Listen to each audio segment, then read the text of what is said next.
Mike, thank you very much for being here. Thank you. So you're with City Machine Technologies based here in Youngstown. Yes. Could you tell us just a little bit for somebody who may not be aware, what is it that City Machine Technologies does? Okay, we're not a household name, but in industry, in the elevator industry, power plants, nuclear plants, steel mills, food processing, we're the go-to people for electrical, mechanical services, repairs, making components, parts per blueprint, parts per broken sample, all of that sort of thing. So we've got a very large skill set. Okay. Of abilities to keep these manufacturers and generation plants running. Did you do something with magnets? Yes, sir. Yeah, we do. Okay. Yeah, I thought you took a magnet to the White House. We definitely did. Yes, for Made in America Day. Okay, very good. Well, we're talking a little bit about manufacturing and manufacturing's problem of getting people into their doors. Yes. Could you talk a little bit about what you're seeing at CMT? Yes. We are having a difficulty just like anyone else. I travel the country, talk to other employers, customers. They're all in the same boat. It doesn't matter where you're at in this nation. Skill sets are light in the younger folks. We're finding good people in the middle age group. One thing is we are drug free. We send people into nuclear power plants, automotive plants, which some of that has been alleviated a little bit now, but we have to provide a pedigree saying they're part of a drug-free program. Right. And many times they used to drug screen people there on a random basis. And if you get caught, the business looks bad. Sure. So we're pretty emphatic on that. I'm not in love with the medical marijuana and all that other stuff. It really clouds it. Any elected official I talk to, I try to say, listen, guys, you're really hurting us here. Why? So you talked about the skill sets. Yes. So I guess, what types of skills are you looking for in people when you're looking to hire them? Let's look at an entry-level person. Sure. Okay. Know which way to turn a wrench, some mechanical ability to measure, math skills. Yeah, maybe some algebra, definitely trigonometry, geometry, that helps. But we could teach. But we need show up for work on time, soft skills. How to communicate, speak the King's English, yes sir, yes ma'am, that sort of thing, polite. That's what we're looking for. So if we get somebody like that with a good work ethic and wants to learn, the sky's the limit. Well, I was going to say, some of the things you talked about, turning, knowing how to turn the wrench the right way. Yes. That's pretty basic stuff. Yes. So, and you also said that you're willing to teach. Yes. It seems to me some of this stuff would probably have been handled in shop class or some other type of activity that people did that has kind of fallen by the wayside a little. That's correct. I think over the years, it's been taboo to go into skilled trades. When we had the big steel mills here and everything, maybe it wasn't thought of for your child to go there. But manufacturing's a whole different ballgame now. There's sophisticated equipment, a different skill set needed, that sort of thing.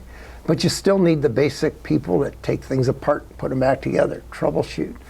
We do laser alignment, ferro measuring things, dynamic balancing, all kind of high-tech things on-site machining, as well as making parts on CNC machines and manual machines. So we can use anyone with a good mechanical skill set, and that's what we're looking for all the time. Are you seeing any of that turn around? Because I know I've seen stories of schools reintroducing shop classes and starting to I hope so. Okay. Now, I've seen it. I've reported on them. Okay, I know it's happening. And I'm going to be honest. Yeah. Please, I mean, I'm not here to taboo anybody. I won't mention schools, but here's the reality. The schools, the actual instructors who I'm personal friends with, I was on a number of boards for these trade schools over the years, over 40-year history here. They're saying, this group, I can't do you any good. Maybe next year. Sure. Because of COVID. They lost a lot of time. Yeah. It's sad. And it's even happened in teaching. English, math skills, that sort of thing. As far as when I'm interviewing, we had 30 people come from an area, 11th graders and 12th graders. So I introduce myself, make a few jokes, and then I says, okay, when you're a little kid and your bicycle chain fell off, who could put it back on? Mm-hmm. They all looked at me like I was crazy. I said, okay, all right, here's a pile of lumber here, and here's a little beagle. Who can build a doghouse proportional to that little beagle to have a nice home?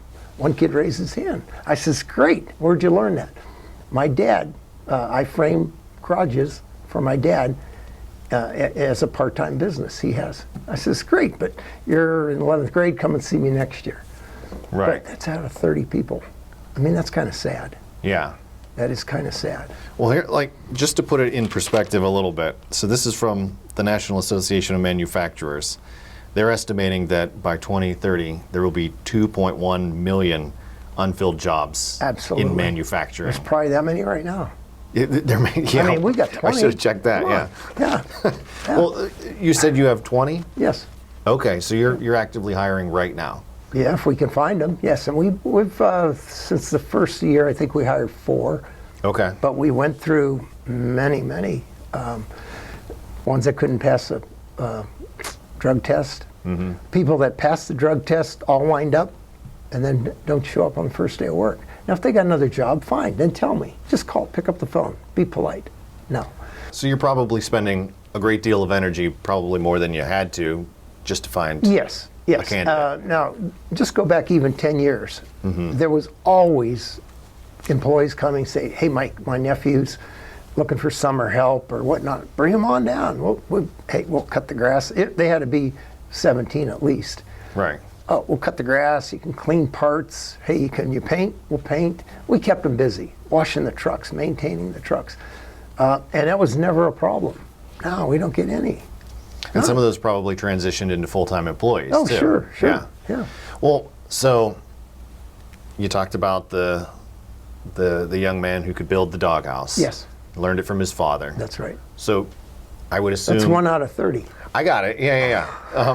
But I would imagine some of this has to start with the parents. Exactly. You are in manufacturing. Yes. You are a parent. Yes. I know your daughter, Claudia, yes. and I think your son, Chip, is also involved in the business. Master's in mechanical engineering, yeah. So I guess what would you say to other parents out there as far as teaching their children some of these skills or at least encouraging them or making them aware of these kind of jobs? Find a neighbor that fixes stuff. Hey, go see Uncle Joe over there.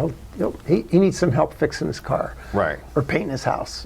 And that's what I did when I was a kid. I mean, my dad taught me, and then all of a sudden the relatives say, hey, can you come over and do this, that? Sure.